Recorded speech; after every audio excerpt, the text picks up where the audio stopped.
Selamat malam, Bante, Mandani, Bante, Sugioto. Sahabat Dhamma, mari kita bersama-sama bersikap anjali atau menundukkan kepala atau bernamaskara kepada Yang Mulia Bante Kondanya. Dimulai. Oke, waktu Nibbana Bacaya waktu. Sahabat Dhamma, malam ini kita akan mendengarkan Dhamma Talk yang diberikan Yang Mulia Bante Kondanya. Kepada Bante, waktu dan layar kami persilakan. Oke, ya selamat malam semuanya, dimanapun Anda berada. Ya, hari ini Bante akan coba memberikan ceramah Dhamma tentang bergaul dengan orang bijaksana, jangan bergaul dengan orang bodoh. Ya, sebelum memulai Dhamma Talk malam ini, mari kita memberikan penghormatan kepada Guru Agung kita, Sang Buddha, dengan mengucapkan Namo Tassa 3 kali. Namo Tassa Bhagavato Arahato Sama Sambuddhassa. Namo Tassa Bhagavato Arahato Sama Sambuddhassa. Namo Tassa Bhagavato Arahato Sama Sambuddhassa. Oke, ya hari ini tanggal 28 Agustus, ya hari Minggu, ya di Wanayasa, Sundara Bumi Wanayasa. Jadi kesempatan, ya di kesempatan yang baik ini untuk memberikan ceramah Dhamma, ya yang nanti ambil dari salah satu stansa atau syair dari Manggala Sutta. Ya, syair ini Anda sudah sangat kenal, familiar pastinya. Ya, di sini yang nanti ambil adalah asewana ca balanang pandita nanca sewana. Ya, puja ca puja neana eta manggala mutama. Tidak bergaul dengan orang-orang bodoh, bergaul dengan yang bijaksana, dan menghormati yang patut dihormati, inilah berkah utama. Itu adalah salah satu stansa yang sering kita bisa dengar kalau baca Parita, dan ini juga terkenal dalam Manggala Sutta. Ya, di sini berarti saya emphasize di bait yang pertama, asewana cabalanang pandita nanca sewana. Karena ini akan penting sekali bagi kita, ya karena ini akan mempengaruhi kita, akan membentuk karakter kita. Dengan siapa kita berteman, dengan siapa kita berasosiasi, ya itu akan membentuk seseorang, membentuk bisa jadi baik, bisa jadi buruk juga. Dan juga itu merupakan salah satu kama juga ketika kita bisa berkumpul dalam satu kondisi. Ya, di salah satu sutta, ya berdasarkan unsur, ya Buddha mengatakan bahwa unsur tanah akan bergabung dengan unsur tanah, unsur api akan bergabung dengan unsur api, unsur air akan bergabung dengan unsur air, dan sebagainya. Jadi memang bisa bergabung, kita berkumpul dalam satu komunitas atau apapun itu, ya karena ada kesamaan karakter dan juga ada kesamaan kama di sana. Nah, tapi kita bisa memilih kita mau berteman dengan siapa, kita mau berkumpul dengan siapa. Ya, makanya ini penting sekali untuk kita pahami. Ya, makanya di bait ini tidak bergaul dengan orang-orang bodoh, bergaul dengan orang bijaksana. Ya, ini sangat penting. Dengan begitu, ya, ketika kita masih belum bijaksana, ketika kita masih bodoh, kita harus berteman dengan orang bijaksana. Kita harus tahu diri. Kalau tidak, kalau kita terus berteman dengan orang bodoh, kita tidak akan pernah jadi bijaksana. Ya, makanya di sini. Ya, di sini dikatakan orang bijaksana dan orang bodoh. Siapa sih yang dibilang orang bijaksana dan orang bodoh, Bante? Dalam Bala Pandita Sutta dikatakan bahwa orang bijaksana dan orang bodoh itu ditandai, orang bodoh ditandai karena perbuatannya. Orang bijaksana juga ditandai karena perbuatannya. Ya, jadi kebijaksanaan bersinar sebagai manifestasinya. Nah, di sini bodoh atau bijaksana seseorang menurut Dhamma itu bukan karena kelahiran, bukan karena keturunan, bukan karena kekayaan, bukan karena kedudukan, bukan karena pangkat, bukan karena derajat, bukan karena pendidikan, juga bukan karena penampilan dan sebagainya. Tetapi ya, bodoh atau bijaksana itu ditandai karena perbuatannya. Ditandai oleh perbuatannya. Jadi jelas sekali.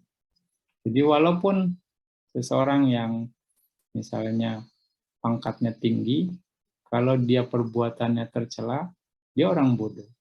Walaupun penampilannya hasilnya terlihat seperti bisa dikatakan orang-orang yang terpandang, kalau dia perbuatannya tercela, dia orang bodoh.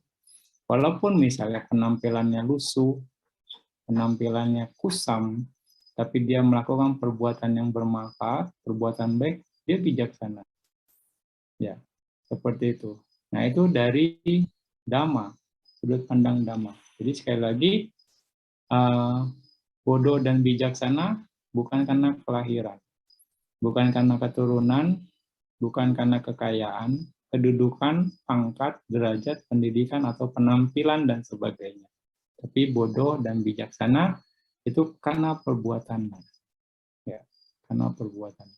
Nah, di sini, seseorang yang memiliki 3 kualitas ini harus diketahui sebagai orang yang bijaksana. Apakah ketiga hal itu? Ya.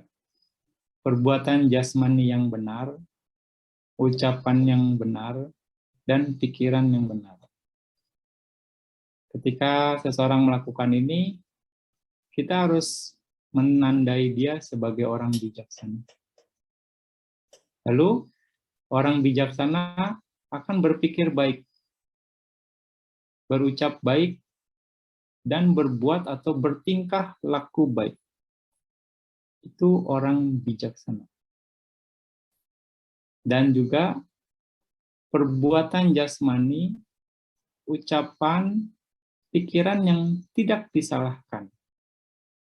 Artinya, tidak akan ada orang yang mencela apa yang dia pikirkan, apa yang dia ucapkan, apa yang dia lakukan. Itu adalah orang bijaksana. Nah, dia melakukan perbuatan baik melalui jasmani, melalui ucapan, dan pikiran. Itulah orang yang bijaksana. Nah, perbuatan jasmaninya, ucapannya, pikirannya tidak menyebabkan penderitaan bagi siapapun.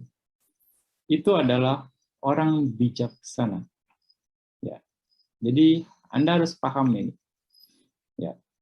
Jadi bijaksana karena perbuatannya. Nah, yang memiliki 3 kualitas ini pada intinya baik pikiran, ucapan, dan perbuatan jasmaninya harus baik, harus benar, dan juga yang dilakukannya tidak merugikan siapapun.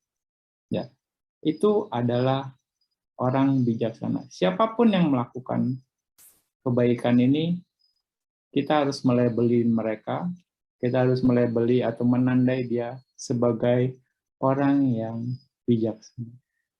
Ya, nah, orang yang bodoh bisa dikatakan memiliki kualitas yang sebaliknya. memiliki kualitas yang sebaliknya. Ini perlu betul-betul kita pahami dengan baik. Ya, kadang kita kebawa.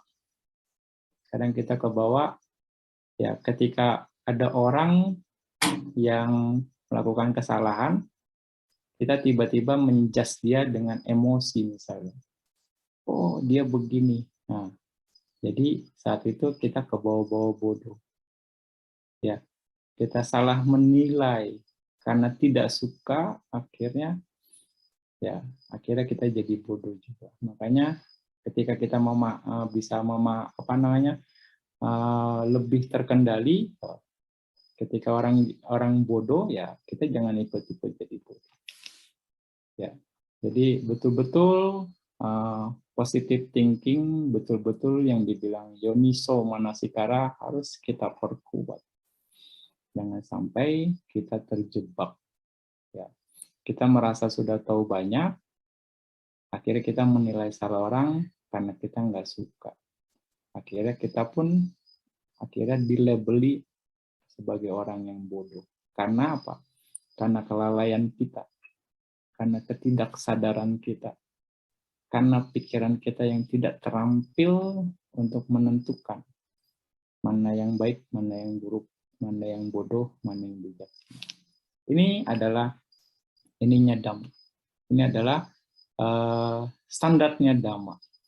Dan sebagai Buddhis atau pengikut Buddha, Anda harus ikut ini. Anda harus pahami standar ini.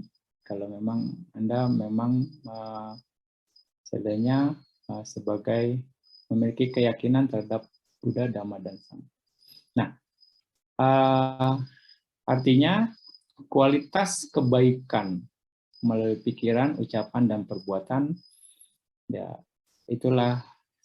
dengan itulah seseorang ditandai sebagai orang yang bijaksana. Nah, dalam Cunda Kamaraputta Sutta, Cunda Kamaraputta Sutta dalam Anguttara Nikaya 10 itu dijelaskan 10 jenis kebajikan.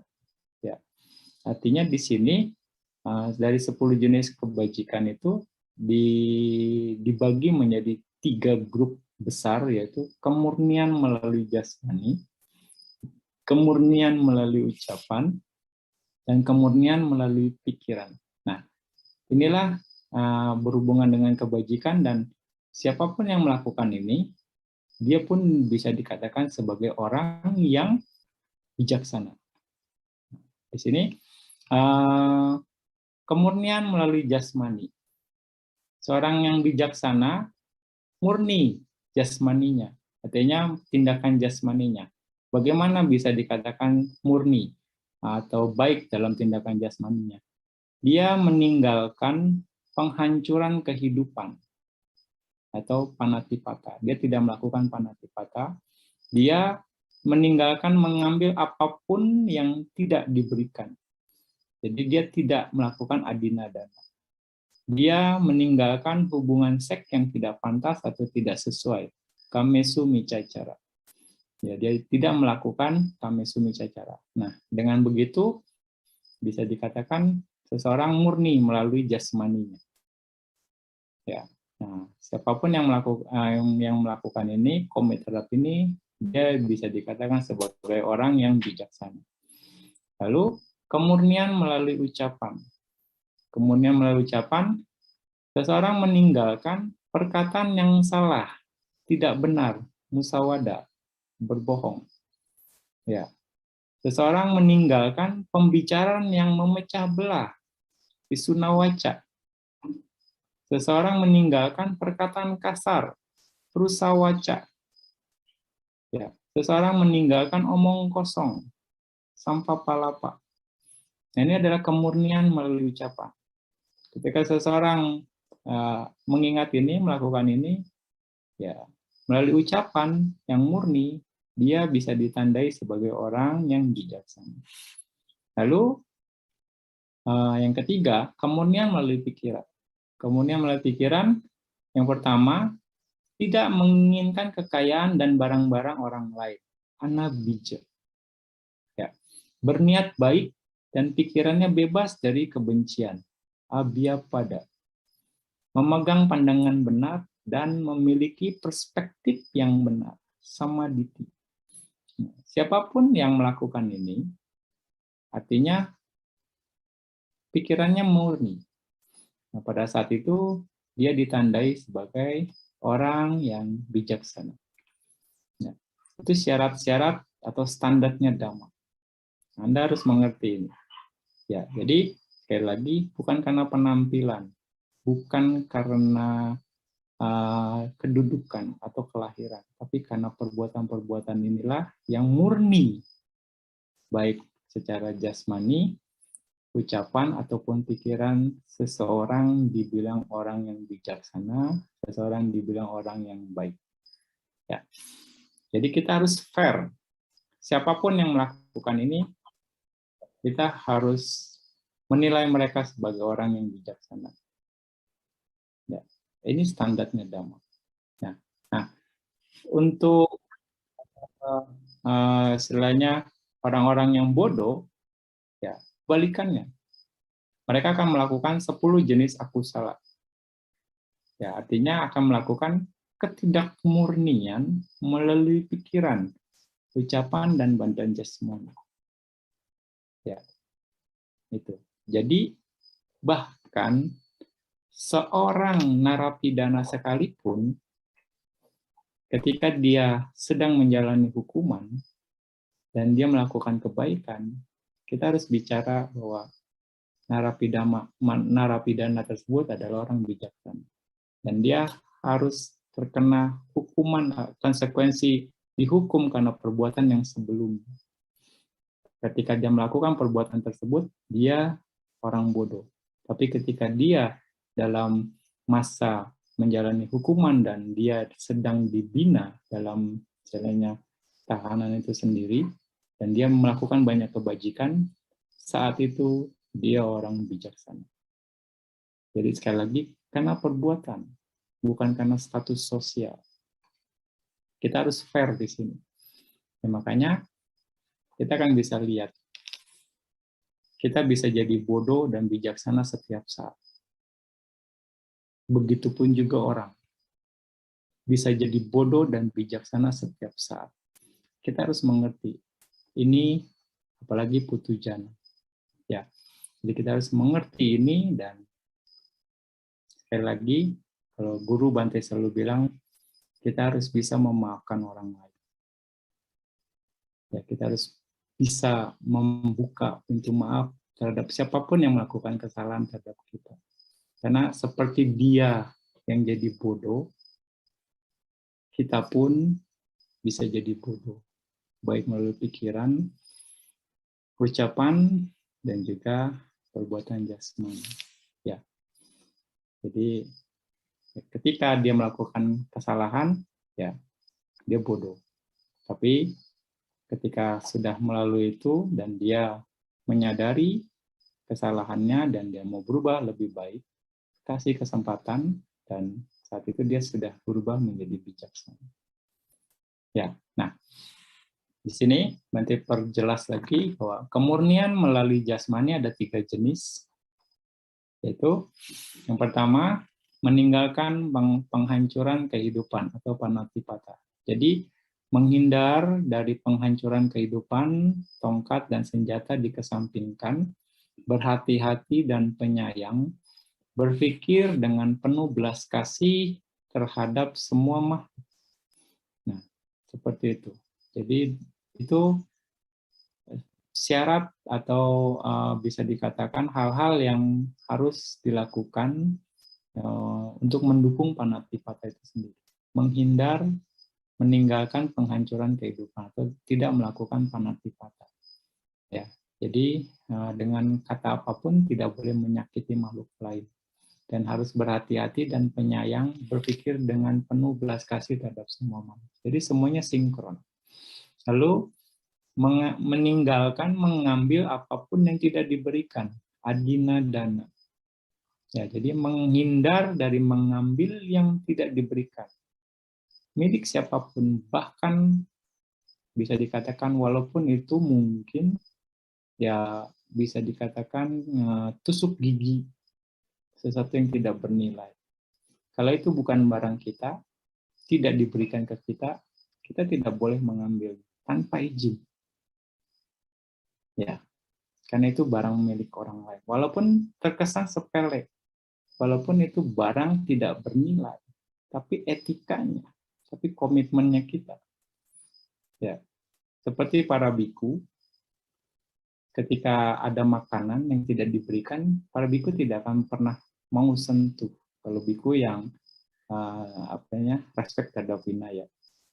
Dan ketika tidak di-offer, ya dia tidak akan makan, tidak akan bisa mengambil makanan tersebut. Gitu. Jadi ya walaupun sampai ada di sana makanannya, ya dia tidak akan sentuh. Gitu. Jadi harus secara simbolis diserahkan. Artinya itu berarti diizinkan untuk diambil setelah menerima makanan tersebut. Ya, seperti itu. Dan kalaupun banyak orang tapi tidak diserahkan, kita tidak akan mau untuk mengambilnya. Nah, itu menghindar dari mengambil yang tidak diberikan. Dan tidak mencuri kekayaan dan barang-barang orang lain di desa ataupun di hutan. Bisa dikatakan seperti itu.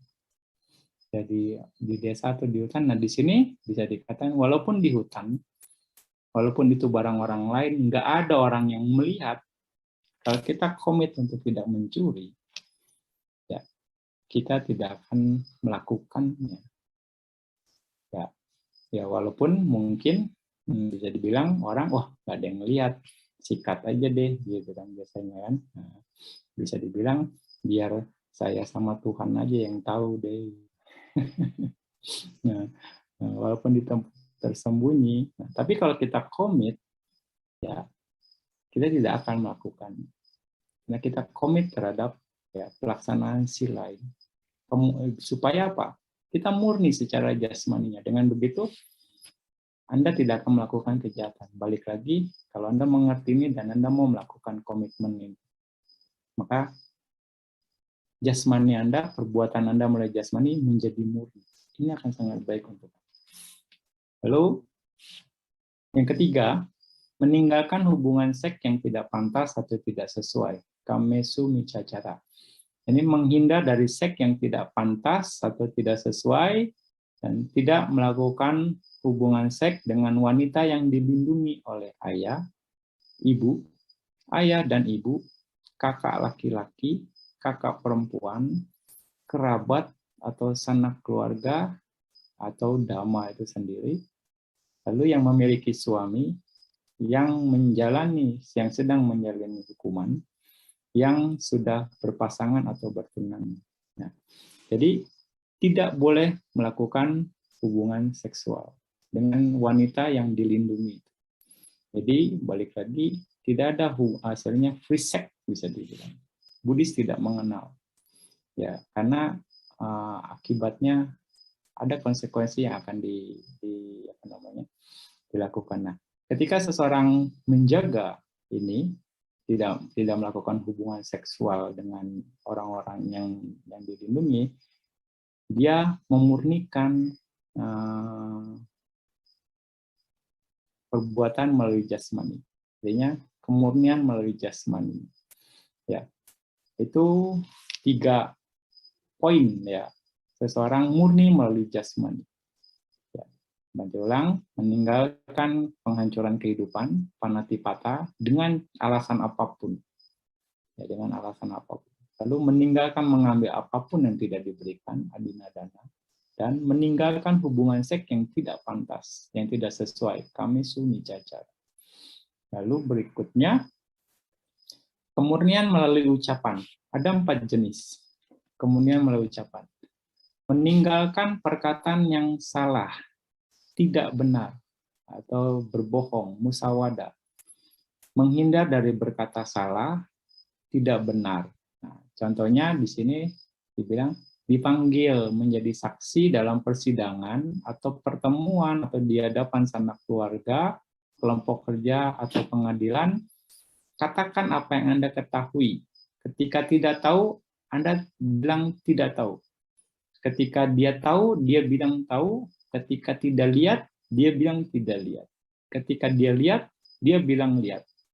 Nah, jadi dia berkata jujur. Ya, seperti itu.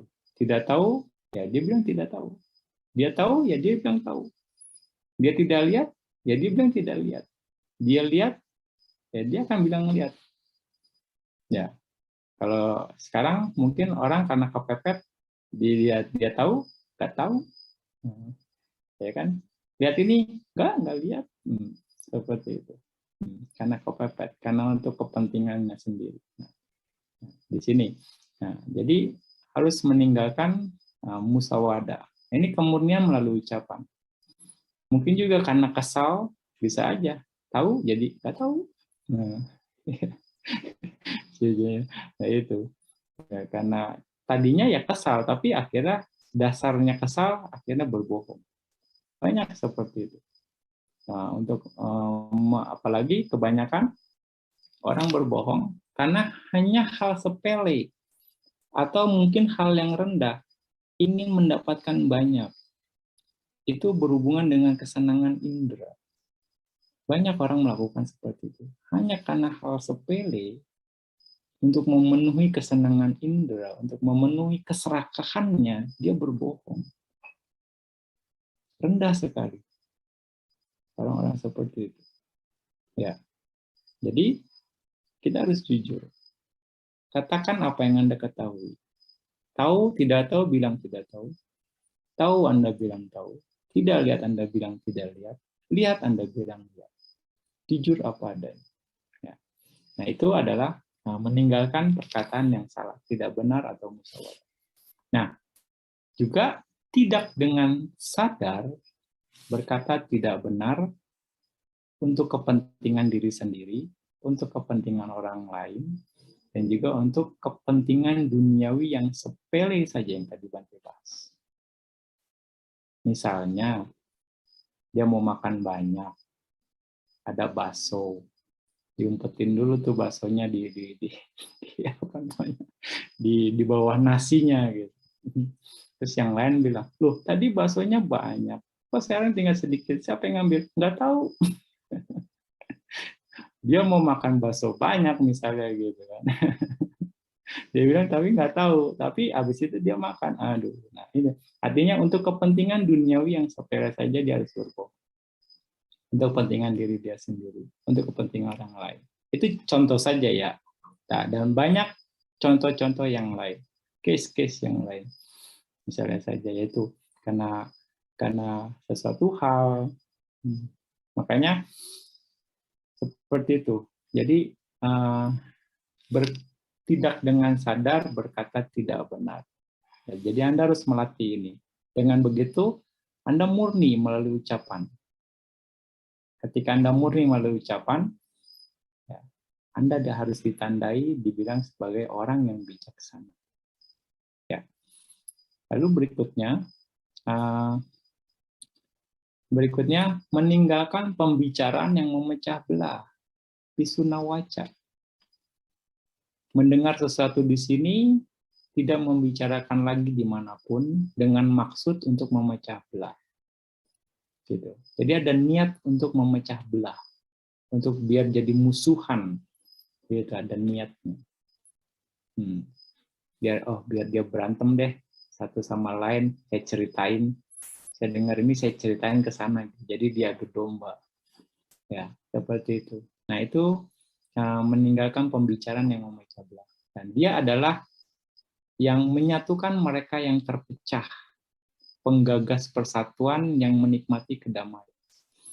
Ya, justru kita harus ya menyatukan mereka yang sudah terpecah, gitu. Penggagas persatuan yang menikmati kedamaian, bergembira dalam kedamaian, menyenangi kedamaian. Nah, seseorang pembicara yang kata-katanya menggagas kedamaian.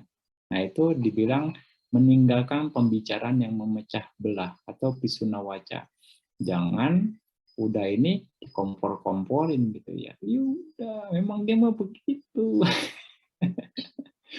dipanas-panasin tambah kacau gitu, aduh tambah berantem, tambah keras semuanya. Nah itu bukannya ngademin gitu. Nah, ini orang provokator gitu. Nah, jadi kita harus meninggalkan pembicaraan yang memecah belah. Jadi harus mendamaikan semua pihak. Nah, bergembira dalam kedamaian, menyenangi kedamaian, seorang pembicara yang kata-katanya menggagas kedamaian. Nah, berikutnya, yang ketiga, meninggalkan perkataan kasar, prusawaca. Ya, prusawaca. Menghindar dari perkataan kasar, berbicara dengan kata-kata lemah lembut, enak didengar, menyenangkan, nyaman di hati, sopan, diinginkan oleh orang banyak, cocok dengan banyak orang. Nah, itu meninggalkan perkataan kasar, prusawaca. Dengan begitu, kita akan dikenal, kita akan ditandai sebagai orang yang bijaksana melalui ucapan. Ya. Lalu yang keempat, meninggalkan omong kosong, sampah palapa. Menghindar dari omong kosong.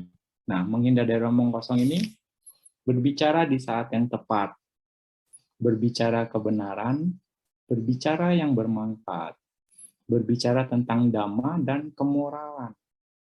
Pada saat yang tepat, dia berbicara dengan kata-kata yang pantas untuk diingat, masuk akal, ringkas, dan bermanfaat.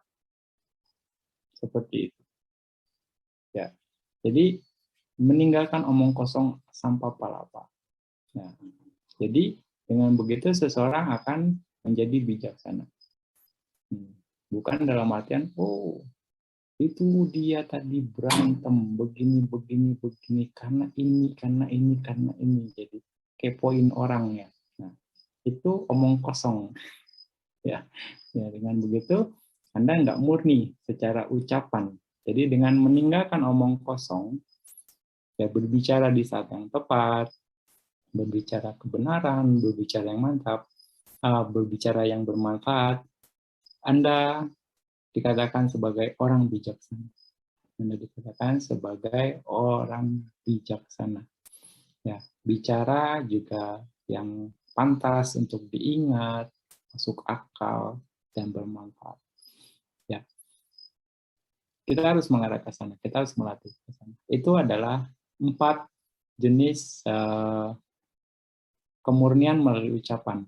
Siapapun yang melakukan ini, dia ditandai sebagai orang bijaksana. Ya. Lalu kemurnian melalui pikiran juga 3 jenis, yaitu tidak menginginkan kekayaan dan barang-barang orang lain, anabija, berniat baik dan pikirannya bebas dari kebencian, abhyapada, dan memegang pandangan benar dan memiliki perspektif yang benar, samadhi. Nah, ini adalah kemurnian melalui pikiran. Ya, siapapun yang melakukan ini, baik cuma hanya berpikir saja, kita atau Anda ditandai sebagai orang yang bijaksana. Sekali lagi, bijaksana atau bodoh itu karena perbuatannya. Ketika Anda melakukan hal-hal tersebut, murni melalui pikiran, murni melalui ucapan, murni melalui jasmani, Anda dilabeli atau ditandai sebagai bijaksana. Siapapun dia, apapun golongannya, apapun pangkatnya, apapun pendidikannya, apapun derajatnya, dari keluarga manapun, ketika seseorang yang melakukan kebaikan melalui ucapan, melalui pikiran, ucapan dan jasmaninya, perbuatannya, dan dia bisa memurnikan itu, artinya dia murni secara perbuatannya, kita harus melabeli dia sebagai orang yang bijaksana. Ini adalah standarnya Dhamma. Jadi siapapun, bukan karena golongan A saja begini dia misalnya bijaksana, bukan karena yang ini saja dia bijaksana, tidak. Siapapun melalui perbuatan, ya bisa jadi bodoh, dan juga bijaksana. Ya, penting sekali. Standar ini harus kita pahami. Ya, jadi Anda sudah tahu mana yang bodoh, mana yang bijaksana. Anda sudah tahu kriteria orang bodoh dan orang bijaksana. Tapi balik lagi, sekarang Bante emphasize-nya, Anda harus tahu orang yang bijaksana. Dan Anda harus menjadi bijaksana. Biar orang-orang yang bodoh bisa mendekat ke Anda. Supaya Anda bisa membantu mereka untuk jadi bijaksana. Penting sekali. Karena banyak yang bilang, kalau nggak boleh bergaul sama orang bodoh, kasihan Bante orang bodohnya, nggak punya teman. Bisa dibilang, ya, karena bodoh harus sadar diri, harus cari orang bijaksana. Gitu, ya enggak? Atau kita yang harus mempersiapkan diri, kita yang harus upgrade diri kita jadi orang bijaksana, supaya orang bodoh mendekat ke Anda, sehingga Anda bisa menularkan kebijaksanaan Anda, dan mereka menjadi bijaksana, dan akan semakin banyak orang menjadi bijaksana. Orang bijaksana itu menguntungkan. Orang bijaksana akan memberikan manfaat. Ya, walaupun mungkin ya nggak bisa juga dimanfaatkan orang gitu. Ya, orang bijaksana nggak masalah ketika memang dimanfaatkan orang, dia terima dengan baik gitu ya. Tapi ya karena memang dia bermanfaat. Contohnya dalam Jataka ini, Culaka Seti Jataka. Nah ini hubungannya dengan Bante Culapantaka. Bante Culapantaka itu tidak mampu bahkan untuk menghafal sebuah syair Dhamma. Ya. Dan Buddha memberinya sepotong kain bersih dan meminta biku tersebut untuk memegang kain sambil berucap, bersihkan kotoran atau Rajo Haranang, yang pada akhirnya beliau mencapai pencerahan. Ya. Ini karena Bante Culapantaka mendengarkan apa kata Buddha. Buddha sebagai orang yang bijaksana. Gitu. Dan akhirnya Buddha mengatakan bahwa berkat bantuan Buddha, Biku Culapantaka berkembang pesat dalam keyakinan sebagaimana halnya di masa lampau. Dia memperoleh kekayaan besar. Jadi bukan cuma kehidupan ini saja, Buddha membantu Bante Culapantaka. Ya, karena memang dia selalu patuh. Dia tidak bisa melafalkan Dhamma, atau bisa dikatakan saat itu jadi bodoh, ya karena nggak bisa, sudah dicoba untuk selama 4 bulan, tidak ada satu kata Dhamma pun yang dia hafal. Akhirnya dia stres. Bahkan kakaknya sendiri ya mengusirnya, Anda nggak pantas jadi biku gitu. Anda harusnya jadi umat awam saja. Kata simple, kata Dhamma yang begitu sederhana ini saja nggak bisa Anda hafal. Ya seperti itu. Jadi dia stres dan akhirnya ketika ada undangan makan dari umat, dia tidak diikutsertakan oleh kakaknya. Dan dia merasa rendah diri. Akhirnya dia malu dan dia memutuskan untuk pergi. Tapi Buddha melihat itu. Buddha mencegahnya. Akhirnya dia patuh dengan Buddha, ikut petunjuk Buddha, akhirnya dia bisa berhasil. Nah, kenapa dia menjadi susah menghafal? Karena di kehidupan sebelumnya, di zaman Buddha Kassapa, ada juga orang yang pada saat itu tidak bisa menghafal. Ya, lalu ya calon Bante Culapantaka ini menghina, mau dikatakan membuli orang tersebut. Segitu aja nggak bisa hafal, bisa bilang. Mungkin ya dalam bahasa simpelnya sekarang gitu. Jadi udah ya, dibully lah bisa dibilang gitu. Akhirnya dia memperoleh kamanya itu sekarang kehidupan ini. dia pun nggak bisa menghafal. Itu akibat kamanya. Karena dia pernah menghina, mengejek orang yang memang juga tidak bisa menghafal di zaman Buddha Kasapa. Seperti itu. Nah, tapi Buddha mengatakan bahwa berkat bantuan Buddha, Bante Biku Culapantaka itu bisa berhasil berkembang pesat dalam keyakinan. Sebagaimana halnya di masa lampau ia memperoleh kekayaan besar. Nah, di masa lampau dia pun menuruti nasihat, mengikuti orang atau petunjuk dari orang bijaksana. Ya, dikatakan di sini dimulai dari kerendahan hati dan modal kecil, ia yang cerdik dan cakap dapat menambah kekayaan, bahkan hembusan napasnya seakan dapat menjaga nyala api yang kecil. Jadi saat itu ya Bodhisatta jadi penasehat atau bendahara dikatakan orang bijaksana saat itu. Dan calon Bante Biku Culapantaka ini jadi pemuda. Nah, yang orang bijaksana ini melihat bahwa pemuda ini akan beruntung. Jadi dia hanya memberi nasihat. Siapa yang bisa memanfaatkan, bisa dikatakan siapa yang saat itu bisa mengambil bangkai tikus akan menjadi kaya. Dikatakan seperti itu. Petunjuk dari orang bijaksana itu. Lalu dia memikirkan petunjuk kata-kata dari orang bijaksana tersebut. Ini dia tidak mungkin berkata sembarangan, pasti ada alasan sampai dia berkata seperti itu. Akhirnya dia coba ikuti. Dia ketemu bangkai tikus, lalu bangkai tikus ini dijual ke pemilik restoran untuk dikasihkan makanan kucingnya. Akhirnya dijual, dia dapat uang.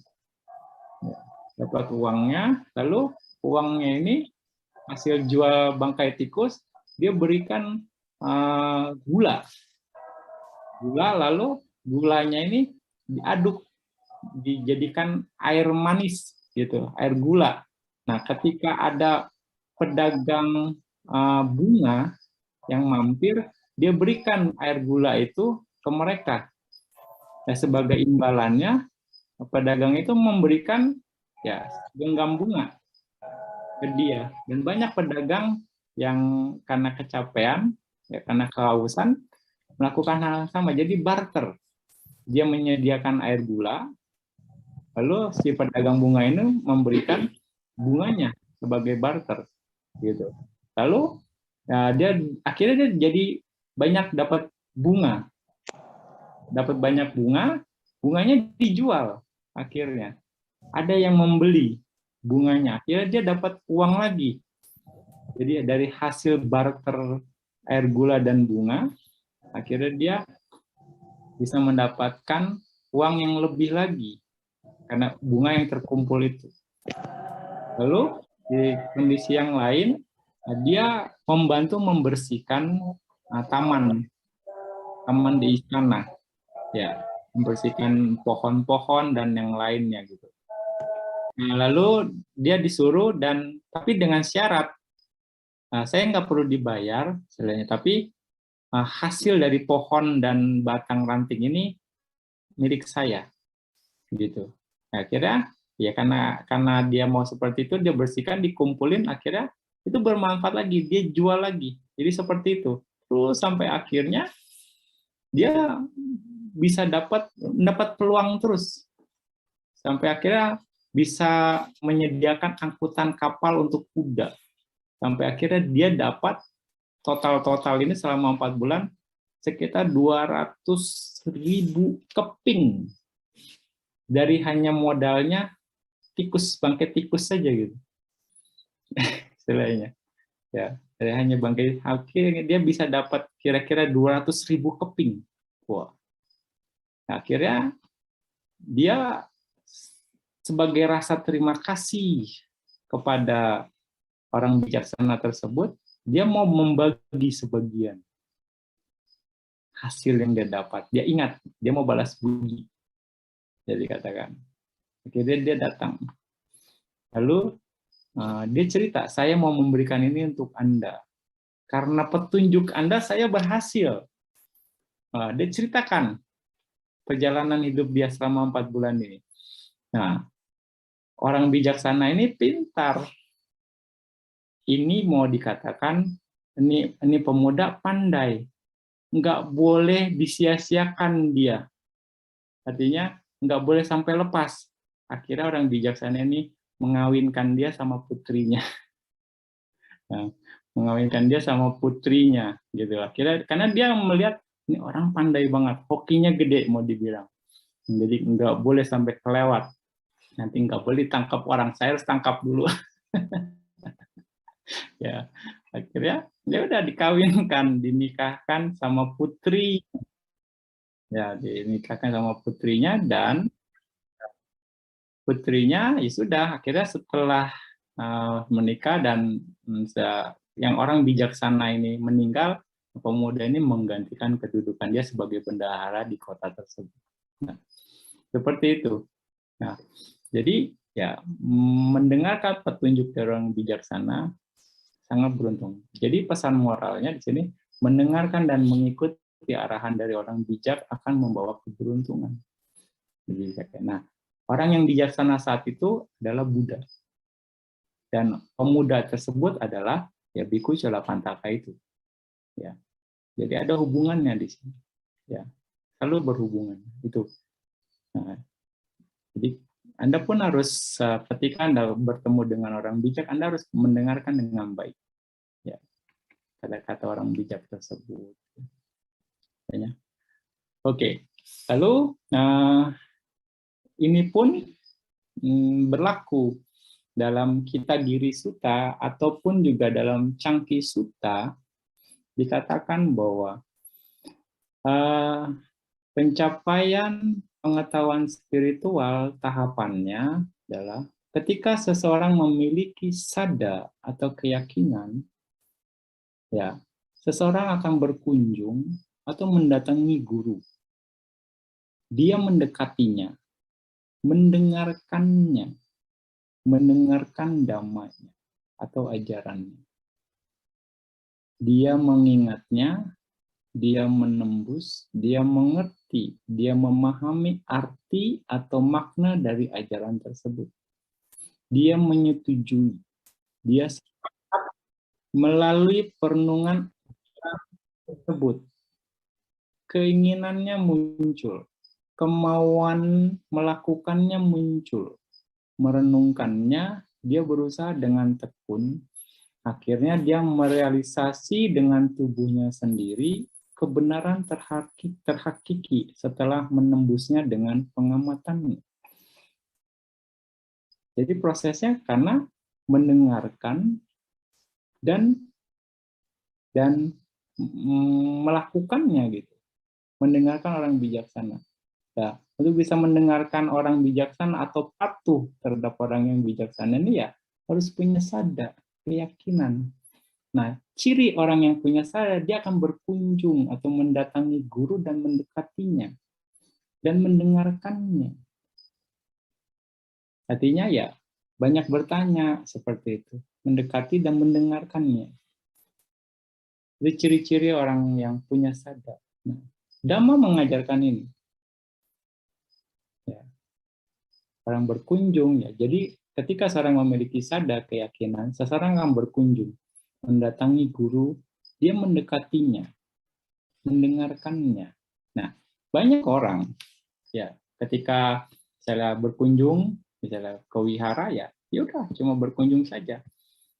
Misalnya nggak mau diskusi dengan bantenya atau gurunya seperti itu, ya sudah. Ya hanya sekedar gitu saja dengan alasan mungkin nggak mau ganggu bantenya biar bantenya bisa istirahat. Ya, bisa dikatakan seperti itu. Dia melewatkan kesempatan. Petunjuk ini ada di situ. Ya kan? Mendengarkan dengan diskusi kan?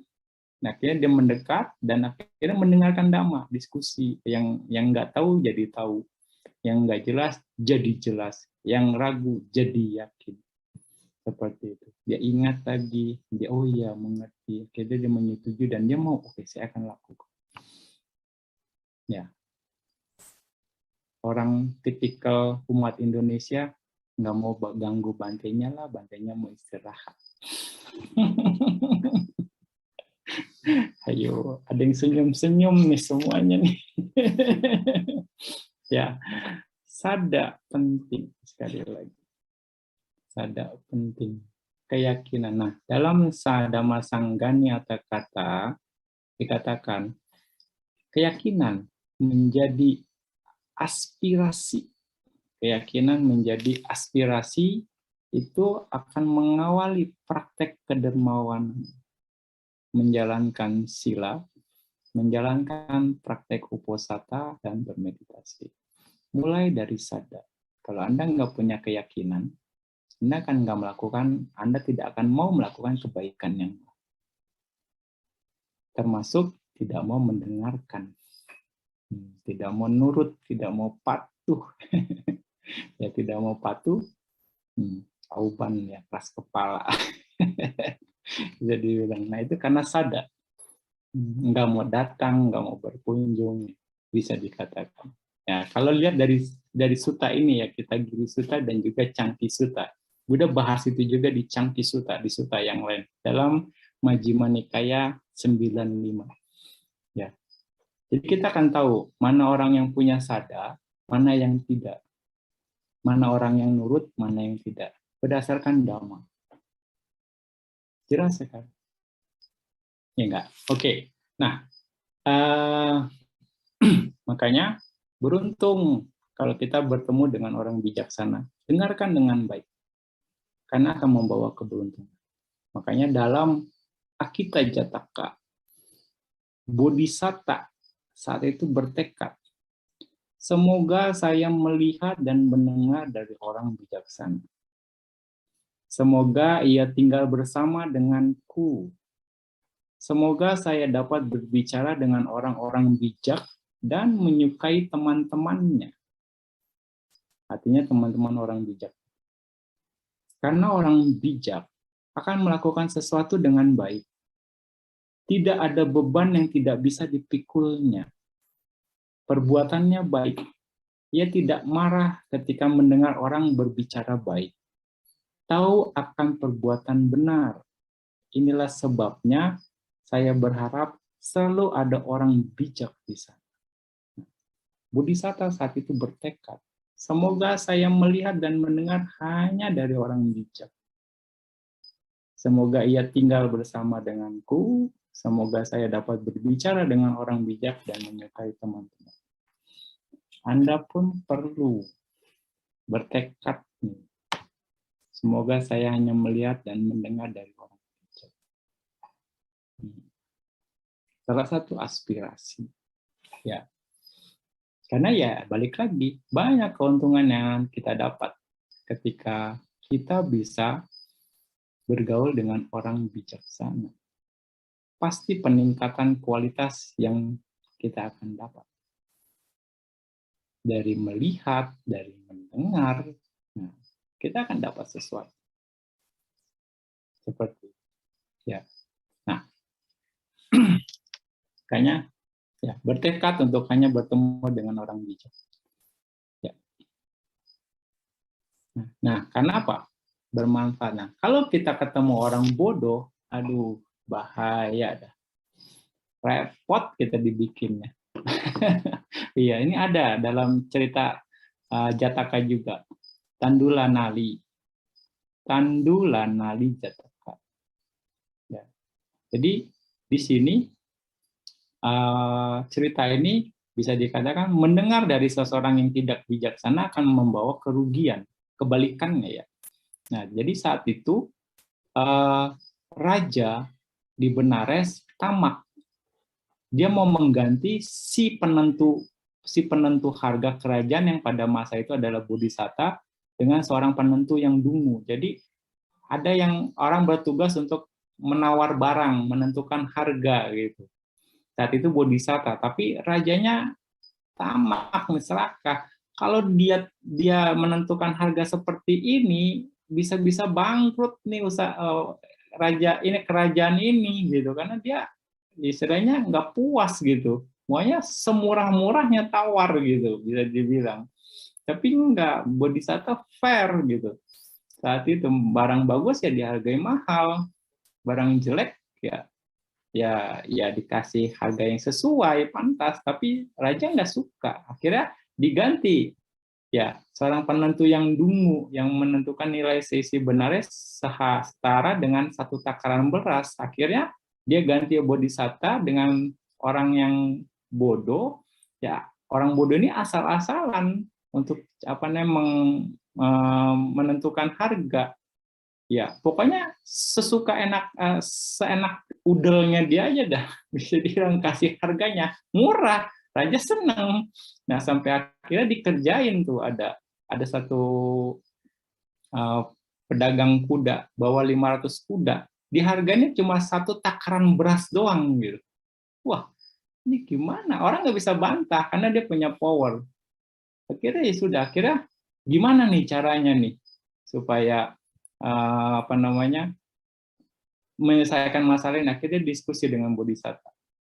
Akhirnya diajari, coba kamu sogok dia, orang tersebut, sogok, dikasih. Nah, nanti dia mau tahu ukuran 1 takaran beras itu seapa sih. Gitu. Nah, akhirnya udah disogok, dijelaskan. Pokoknya Anda harus menjelaskan 1 takaran beras ini harusnya segini gitu. Nah, karena udah disogok gitu kan. Akhirnya dia ikutin tuh. Akhirnya dipanggil, diadakan pertemuan ke raja karena semua penasaran. Saya mau tahu apa yang di dalam yang disebut senilai takaran beras itu apa sih maksudnya gitu. Akhirnya ya udah diceritakan kejadiannya, saya bawa 500 kuda. Tapi bendahara ini penentu harga ini hanya menawar kuda saya hanya takaran beras ini saja gitu. Terus maksudnya apa gitu? Raja tolong jelaskan, tanya ke si bendahara, istilahnya penentu harga itu. Maksudnya apa? Yaitu setakaran beras itu saja. Oh, raja senang. Tapi coba lebih lanjut lagi, apa sih maksudnya? Ternyata setelah disogok bahwa yang dia ini harus bilang bahwa setakaran beras itu adalah sama seisi benares, seisi kerajaan gitu, seisi kerajaan sama dengan setakaran beras gitu. Jadi dia, oh iya, setakaran beras itu maksudnya 1 benares ini, 1 kerajaan ini. Wah, jadi dibalikan murah sekali. Jadi saat itu ya si bendahara ini ya dibully sama yang penentu harga. Tuh, orang kesayangan raja. Misalnya menilai 1 takaran beras dengan seisi kota seluruh kerajaan. Padahal dia bilang begitu setelah disogok. Anda harus bilang begini gitu. Ya, jadi karena dia dungu. Gitu. Nah, jadi semua mendapat penderitaan, artinya membawa kerugian. Jadi dicemooh seperti itu. Nah, saat itu pun ini berhubungan dengan Bante Udayi. Cerita ini, ya Bante Udayi ya yang mengkritik Bante Daba yang tentang pembagian jatah makanan gitu ya. Akhirnya ribut-ribut, akhirnya Bante Udayi ya sudah Anda saja yang gantikan saya untuk mengurus ini gitu. Tapi akhirnya setelah dia yang melakukan malah tambah berantakan seperti itu. Nah, itu ketika bukan orang yang berkompeten melakukan sesuatu, semua pasti akan bermasalah. Jadi ya mendengarkan dari seorang yang tidak bijaksana akan membawakan kerugian. Seperti itu. Dan yang orang dungu itu, yang penentu harga yang bodoh itu, ya itulah Bante Udayi dikatakan di masa yang lampau. Nah, karena kebodohannya, Bante Udayi merampas apa yang menjadi milik orang lain, gitu. Dia juga melakukan hal yang sama di masa yang lampau. Makanya dikatakan di sini dalam Akiti Jataka juga, Bodhisattva juga bertekad, semoga saya tidak melihat atau tidak mendengar dari orang dungu, ataupun menjadi dungu, atau berbicara dengan orang dungu, ataupun menyukai teman-temannya. Berbicara aja nggak mau tuh Bodhisatta. ya, ya. Ataupun menyukai teman-temannya. Karena orang dungu akan melakukan sesuatu dengan kejam. Membuat beban yang tidak bisa dipikulnya sendiri. Ya. Jadi dia enak aja ngasih beban ke yang lain, nyusahin yang lain mau dibilang. Karena kerjaan dia, karena perbuatan yang dia lakukan. Nah, perbuatannya jahat. Dan ia marah di saat mendengarkan orang berbicara baik. Ya, tidak mengetahui perbuatan benar. Inilah sebabnya saya tidak mengharapkan ada orang dungu di sana. Bodhisatta bertekad seperti itu. Ya, dalam Akita Jataka. Nah, jadi balik lagi, memang ketika ada orang bodoh, kita akan banyak susah. Itu balik lagi memang ya kama kita juga. Bisa dibilang. Nah, makanya Bodhisatta bertekad tuh seperti itu. Ya, kalau ada istilah palinya lagi, imina punya kamena mame bala sama gamo satang sama gamo hotu yawani bana patia. Nah, itu juga teks Pali yang terkenal. Ya, imina punya kamena mame gama sama gamo. Jadi sepanjang saya mengumpulkan kebajikan sampai saya mencapai pencerahan nibbana, semoga saya nggak bertemu dengan orang bodoh, nggak berjumpa dengan orang bodoh, nggak berbicara dengan orang bodoh. Imina punya kamena mame bala sama gamo satang sama gamo hotu yawa nibbana patia. Nah, itu. Jadi betul-betul ya supaya mulus pencapaian pencerahannya gitu. Supaya nggak bikin ribet. Nah, karena orang bodoh akan gampang menilai. Orang bodoh ya artinya dia tidak tahu perbuatan itu benar atau enggak. Dia nggak tahu. Pokoknya mudah bikin susah. Mudah bikin susah. Dan akan selalu mencari kesalahan orang. Seperti itu. Nah, ini dikatakan di dalam Mandaka Setiwatu Dhammapada. Ya. Sudasang wajamanyesang atano panadudasang paresang hiso wajani opunati yatabusam atano panacadeti kalimwa kitawa satu. Mudah untuk melihat atau mencari kesalahan yang lain, tetapi sulit untuk mencari kesalahan sendiri. Seseorang yang menyebarkan kesalahan-kesalahan yang lain seperti menampi sekam, tetapi menyembunyikan kesalahannya sendiri seperti unggas yang licik menutupi dirinya. Inilah kerjaan-kerjaan orang bodoh. Ya. Kalau akan mencari kesalahan orang lain. Nah, ini juga terjadi di dalam Mandaka Setiwatu dan Buddha mengalami ini. Ya, bisa dikatakan saat itu Buddha dengan mata batinnya melihat bahwa satu keluarga orang kaya yang namanya Mendaka ya akan mencapai pencerahan. Jadi dia Mendaka sendiri, istrinya Sumanade Candupama, Candapaduma, anaknya Dananjaya, menantunya Sumanadewi, cucunya Wisaka, dan pembantunya Puna. Jadi Mendaka ini adalah kakeknya Wisaka.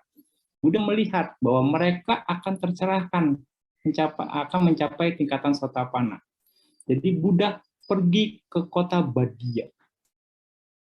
Dan keluarga Mendaka ini keluarga kaya.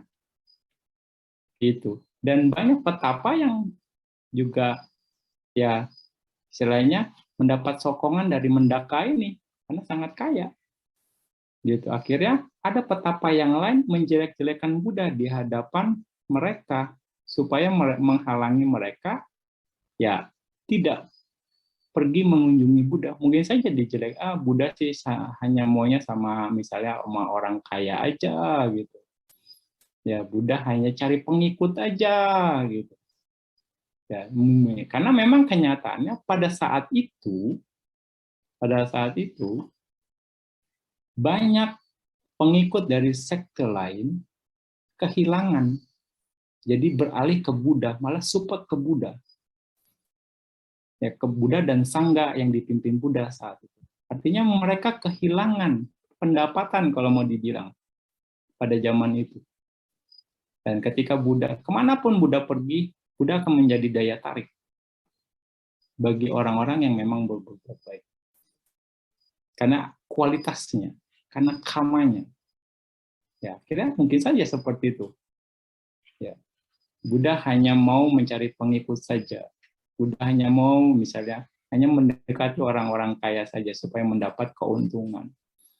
Ya, padahal ya salah satu petunjuk mimpi dari Buddha, Bodhisattva saat itu, Buddha saat itu berjalan menaiki bukit yang penuh dengan kotoran.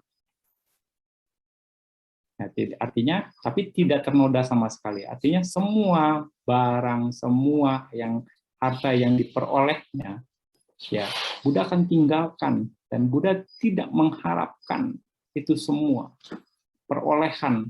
Buddha tidak mengharapkan perolehan, Buddha tidak mengharapkan pengikut. Ya, tapi balik lagi ada saja yang menjelek-jelekan Buddha. Nah, itu balik lagi karena ya mungkin kamanya Buddha. Ya. Seperti itu. Akhirnya ya Buddha jalan terus. Nah, di sini mau dikatakan tidak akan ada yang tidak dikritik.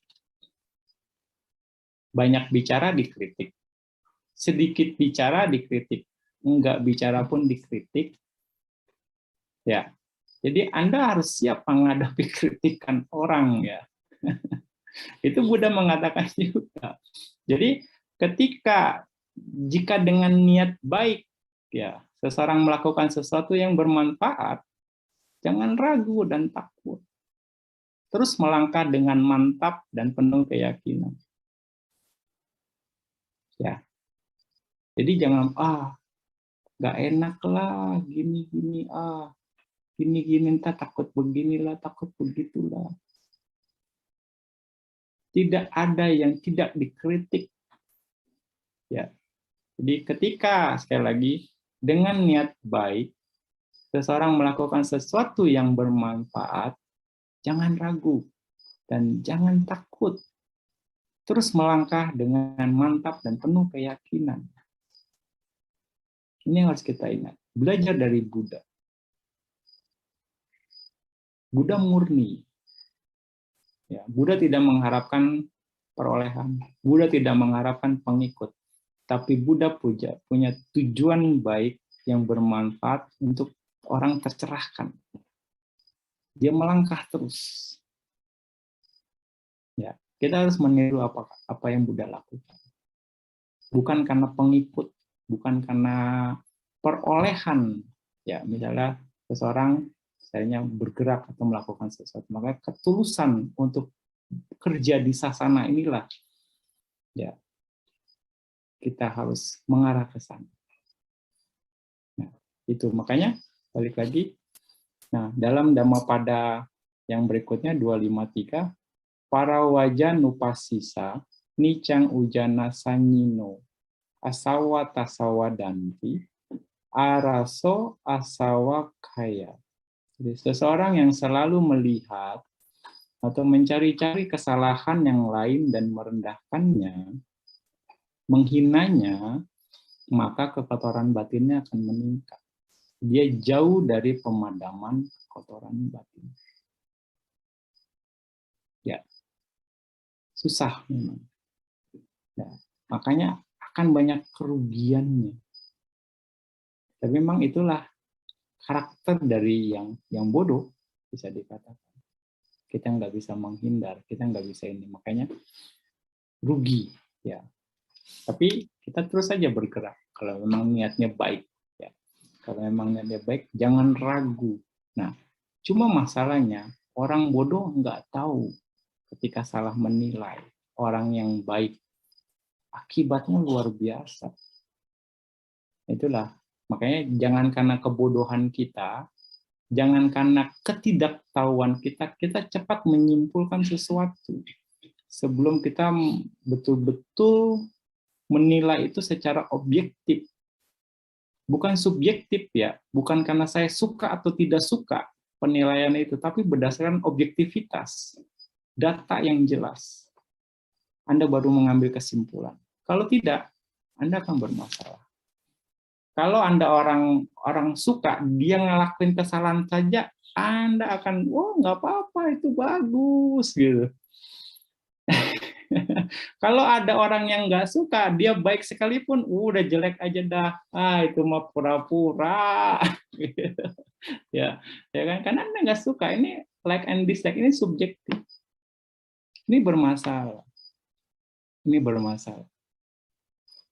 dan dikatakan nih di sini dalam Patama Kata Sutang, Anguttara Nikaya 4, memuji orang yang pantas disalahkan atau menyalahkan orang yang pantas dipuji, itu seperti memasukkan ketidakberuntungan ke mulutnya sendiri. Orang salah dipuji, orang baik disalahin, bisa dikatakan. Ya kan? Berarti memuji orang yang pantas disalahkan atau menyalahkan orang yang pantas dipuji, seperti memasukkan ketidakberuntungannya ke mulutnya sendiri. Ringan, belum ada apa-apanya ketidakberuntungan ketika penjudi kehilangan kekayaannya, kehilangan semuanya, termasuk dirinya. Waduh, ini berat banget ya. Tapi lebih parah ketidakberuntungan ini jika menyimpan kebencian terhadap orang yang beruntung, orang yang suci, orang yang terberkahi. Bisa dikatakan.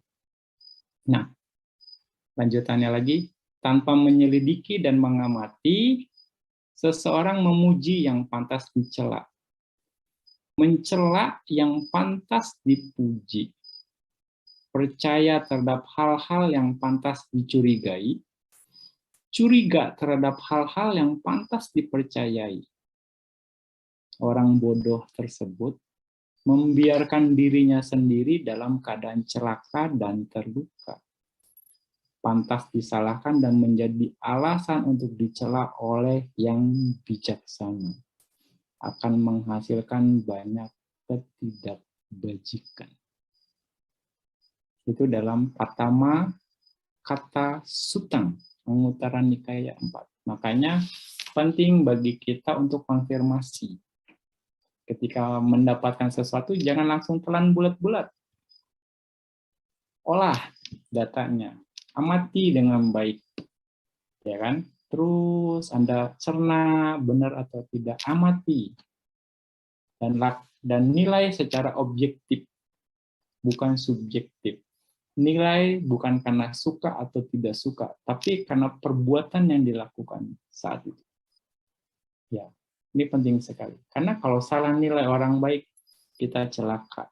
Yaitu memuji yang pantas disalahkan. Harusnya orang baik tersebut kita puji, tapi malah kita salahin. Repot. Kita menyalahkan orang yang pantas dipuji, orang yang baik malah disalahin. Itu pun repot. Kita nggak ngapa-ngapain disalah-salahin. Waduh, kasihan gitu. Ya. Makanya kita harus betul-betul hati-hati ketika ini. Kita harus berdasarkan objektivitas. Ya. Nah, itulah kerjaan orang bodoh. Ya, selalu mencari kesalahan dan terus mengumbar kesalahan itu terus. Dan justru itu membuat dia celaka. Ya, sudah berapa lama? Ya? Wah, 1 jam lebih ya. Oke, masih sedikit lagi lah ya. Ini pun bentar lagi. Oke. Ya, itu. Nah, jadi Anda harus ingat ya, Anda sudah tahu mana yang bijak, mana yang bodoh. Nah, itu juga Anda tahu bagaimana keuntungan berteman dengan orang bijak. dan keuntungan kerugian berteman dengan orang bodoh. Karena banyak hal. Ya, jadi semoga ini semakin jelas buat Anda ya. Jadi memang kita harus memilih. Kalau kita memang belum mampu, ya kita belum mampu secara kualitas batin, kita harus memilih. Kita yang akan bermasalah. Dalam sutta yang lain dikatakan ada 3 jenis orang dalam sutta Sewita Sutta Anguttara Nikaya. Ada 3 jenis orang yang tidak boleh dijadikan teman, tidak boleh diikuti, dan tidak boleh dilayani. Ya, ada yang harus dijadikan teman, harus diikuti, dan harus dilayani. Dan orang yang harus dijadikan teman, harus diikuti, dan harus dilayani dengan penghormatan dan penghargaan. Anda bisa nilai, dari yang Bante cerita, banyak sekali petunjuk dari Buddha. Bagaimana untuk menilai seorang bijaksana atau tidak. Kita bisa lihat, begitu konsisten Buddha mengajarkan ini. Ya kan? Satu sutta, satu dhamma dengan yang lain, semua konsisten. Nah, Anda akan lihat lagi yang berikutnya. Ya, ini orang yang tidak boleh dijadikan teman, tidak boleh diikuti, dan tidak boleh dilayani. Ya. Seseorang yang lebih rendah dalam hal moralitas. Seseorang yang lebih rendah dalam hal konsentrasi, seorang yang lebih rendah dalam hal kebijaksanaan. Ya. Kecuali demi rasa simpati dan belas kasihan. Karena kualitasnya berbeda. Ini petunjuk dari Dhamma. Anguttara Nikaya 3, 28 Sewita Sutta. Kecuali demi rasa simpati dan belas kasih. Moralitas yang lebih rendah. Tingkatan-tingkatan ya, pencapaian dan juga kebijaksanaan bisa dikatakan.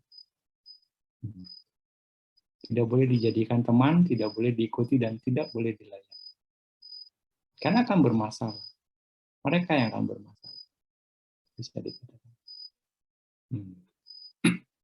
Lalu, orang yang harus dijadikan teman, harus diikuti, dan harus dilayani.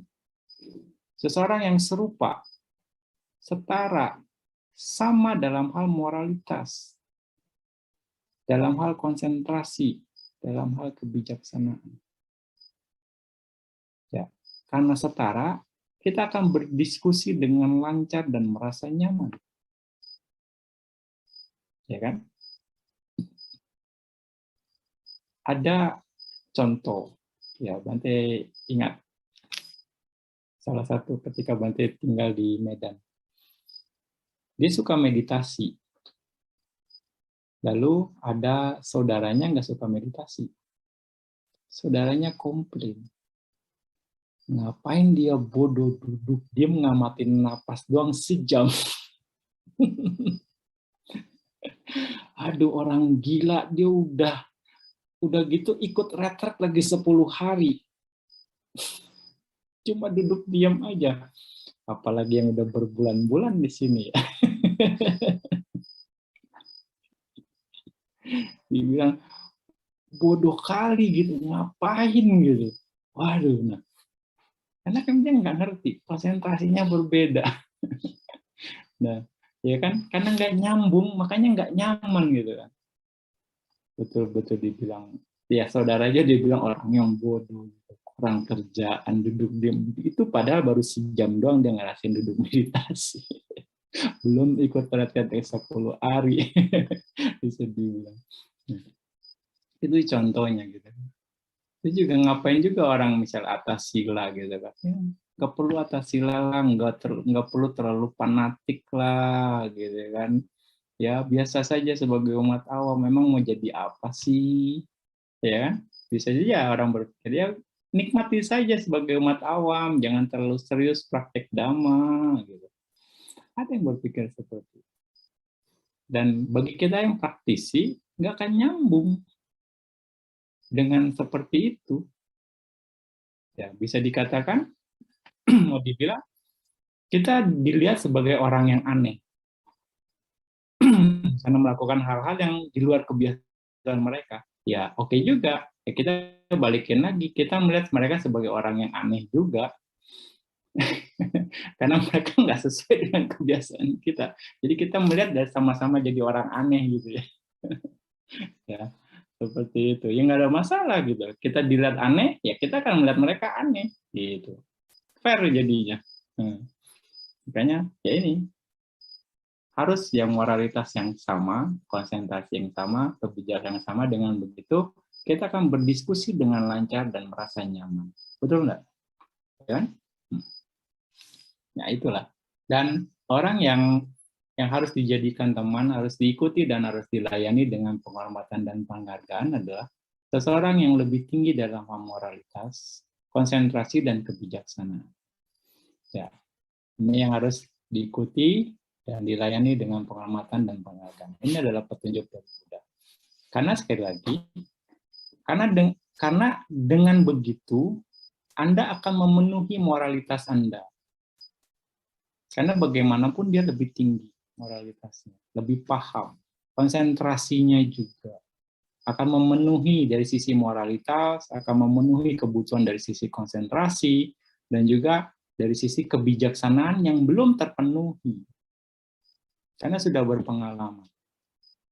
Dan juga akan membantu dengan kebijaksanaan dalam berbagai aspek moralitas, konsentrasi, dan kebijaksanaan yang telah dipenuhi.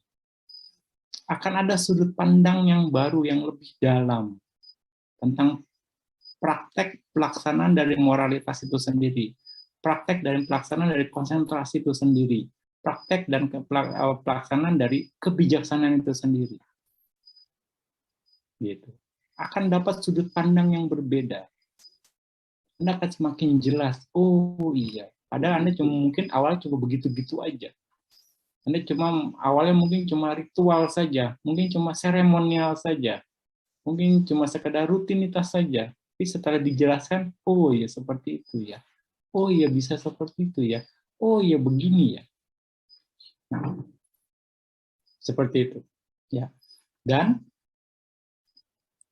dikatakan lagi dalam sutta itu bahwa seseorang bergaul dengan orang rendah akan mengalami kemunduran. Seseorang yang bergaul dengan orang yang setara tidak akan mengalami kemunduran. Dengan melayani yang tinggi, maka seseorang akan berkembang dengan cepat. Oleh karenanya, kalian harus mengikuti orang yang lebih tinggi daripada kalian. Ini bisa kita apply dalam hal apa? Ya, kalau Anda mau sukses dalam bisnis, ya Anda harus berteman dengan para pebisnis, para pengusaha, Anda akan ke bawah. Gitu. Kalau Anda memang mau berhasil dalam meditasi, ya Anda harus bergaul dengan para meditator. Ya enggak? Ya, seperti para yogi di sini, ya bergaul dengan komunitas yang tepat, berlatih, ya Anda akan berkembang dengan cara yang baik gitu ya. Seperti itu. Oke, nanti skip yang ini. Kayaknya enggak. Seorang bijaksana akan mampu menyelesaikan masalah dengan tepat. Ya, ini ada di cerita Dewa Dhamma Jatak. Saat itu Pangeran Mahimsasa yang bijaksana berhasil membebaskan kedua saudaranya yang diculik oleh siluman air. Berkat jawabannya bahwa dewa yang sebenarnya adalah takut dan malu berbuat jahat. Makanya banyak sekali keuntungan ketika Anda bisa bertemu dengan orang bijaksana. Ya, manfaatkan kesempatan tersebut. Dan, dalam Theragata, Sariputta Theragata dikatakan, ketika Anda melihat seseorang yang melihat kesalahanmu, seorang bijaksana yang menegurmu, Anda harus mendekati orang cerdas itu. Seolah-olah dia sedang mengungkapkan harta tersembunyi. Dengan mendekati orang tersebut, segala sesuatu akan bertambah baik, bukan bertambah buruk. Jadi, kalau ada orang yang berkata benar, menasihati Anda jangan sakit hati. Justru Anda harus berterima kasih, karena Anda bukakan, diberitahu kesalahannya. Ya, nah ini ada dalam Theragata, Sariputta Theragata. Jadi nanti ulangi ya. Ketika Anda melihat seseorang yang melihat kesalahanmu, seorang bijaksana yang menegurmu, Anda harus mendekati orang cerdas itu. Seolah-olah dia sedang mengungkapkan harta tersembunyi.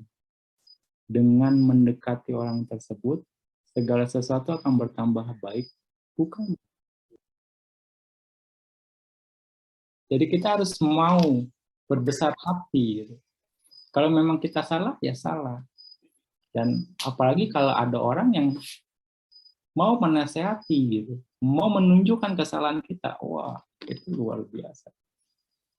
Orang ini baik sekali. Bukan malah kita jadi sakit hati. Jadi orang ini orang kepo amat, nyalain saya. Ya, orang mungkin akan berpikir seperti urusan apa sih gitu kan, ini kan bukan urusan Anda, ini urusan saya gitu. Wah. Dia nggak berbesar hati, dia nggak melihat masih untung dia nasihati, dia masih bentuk peduli, bentuk kepedulian seseorang terhadap dia untuk perkembangan kualitas batin dia, untuk memperbaiki kesalahan. Ya, bukan malah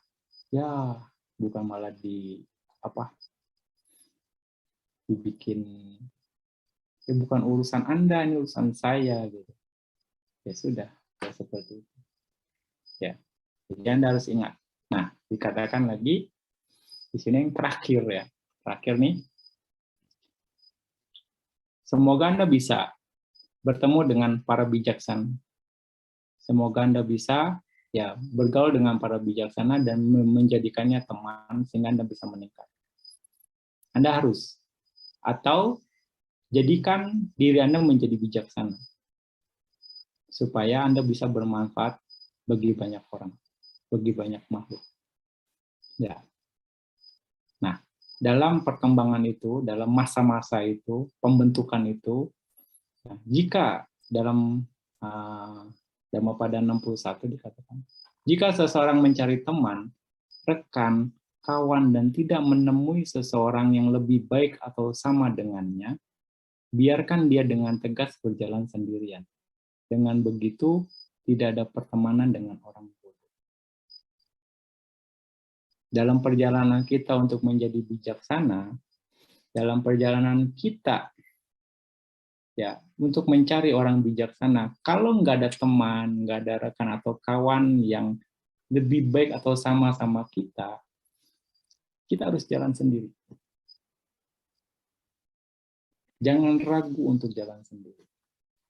Dengan begitu tidak ada pertemanan dengan orang lain. Artinya ketika lingkungan kita ini lingkungan toksik, lingkungan nggak sehat, ya tinggalkan.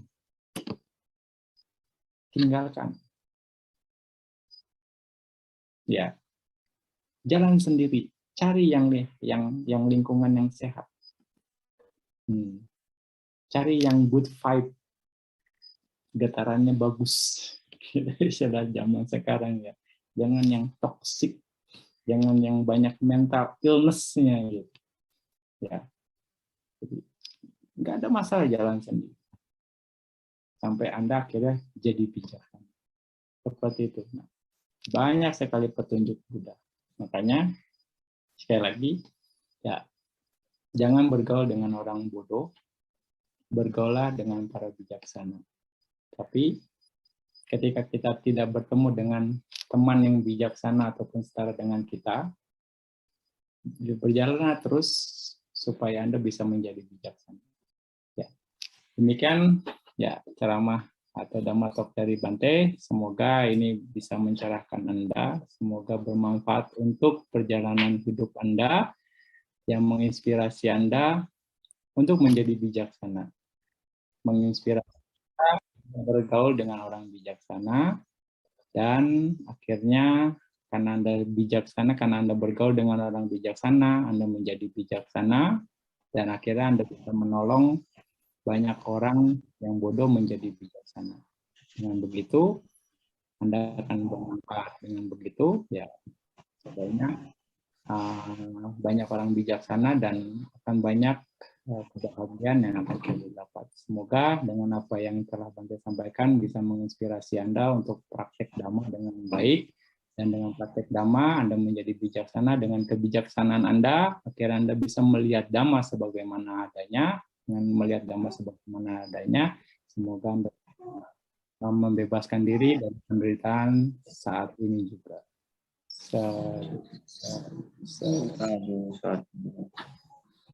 Anumodana Bante atas Dhamma yang sudah diberikan. Sahabat Dhamma, mari bersama-sama mengucapkan permohonan maaf kepada Bante. Okasa Wandami Bante, namaskar sekali. Nibbanasa Pacayo Hotu. Maya katam punya samina anumoditabam. Sadu Anumodami. Samina katam punya mayam databam. Sadu Anumoditabam. Sadu anumodami. Okasa dwatayena katam sabam acayam kamatame Bante. Mami kami tabam. Sadu okasa kamami Bante. Namaskar. Nibbanasa Pacayo Hotu. Semoga selalu sehat dan berbahagia. Semoga tercapai apa yang dicita-citakannya. Oke, ya. Kita lakukan pelimpahan jasa ya. Setelah ya mendengarkan Dhamma, Anda mendengarkan Dhamma, Bante membabarkan Dhamma, itu adalah kebajikan. Ya, mari kita bagi kebajikan ini kepada para dewa penjaga Dhamma, para dewa yang berada di sekitar tempat dimanapun kita berada, dan juga semua makhluk.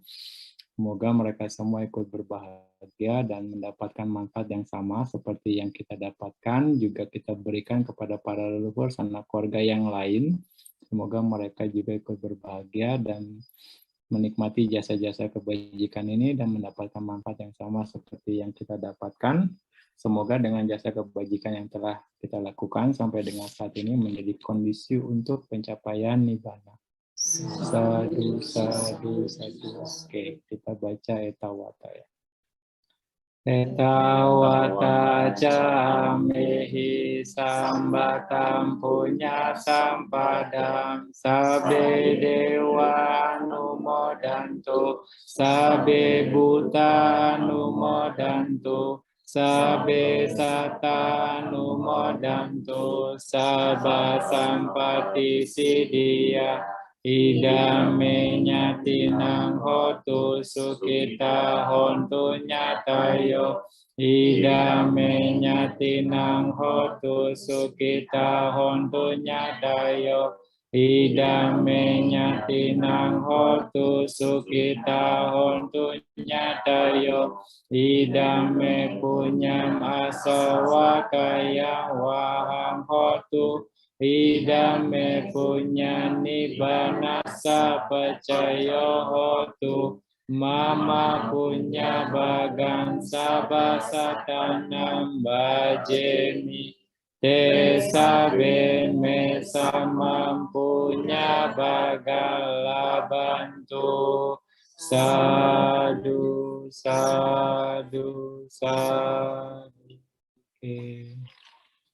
Oke. Nibbanasa Pacayo. Anumodana atas bimbingan yang mulia Bante Kondanya, atas terselenggarakannya acara ini oleh Amatana Pariyutthita Nikaya dan didukung oleh Yayasan Sundara Bumi Wadayasa. Sahabat Dhamma, terima kasih sudah mengikuti acara sampai selesai. Dengan demikian berakhirlah acara Dhamma Talk ini yang dibimbing oleh Yang Mulia Bante Kondanya. Anumodana Bante, terima kasih kepada para panitia dan para peserta. Mari kita bersikap anjali dan beri hormat kepada Bante. Bante dipersilakan untuk menyiapkan cum. Ya, selamat malam semuanya, Suki Hotu. Sukihotu Bante semuanya. Let. Sukihotu semua teman-teman.